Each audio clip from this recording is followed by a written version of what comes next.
আমরা জানি যুক্তরাষ্ট্র আটলান্টিক ও প্রশান্ত মহাসাগরের মতো দুটি উত্তাল মহাসাগরের তীরে অবস্থিত।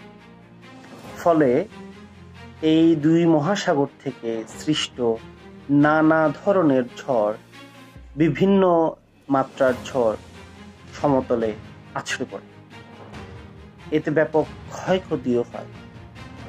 কিন্তু এই ঝড়গুলোর ক্ষয়ক্ষতি সীমাবদ্ধ থাকে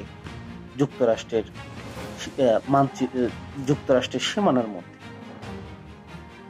তবে এবার এমন এক ঝড়ের সৃষ্টি হয়েছে যার উৎপত্তিস্থল মহাসাগর নয়, বরং যুক্তরাষ্ট্রের সমতল ভূমি। এটি আর কিছু নয়, এটি অন্য কিছু নয়, এটি হচ্ছে ট্রাম্প ঝড়, যেই ঝড়ে টালমাটাল হয়ে পড়ছে পুরো বিশ্ব।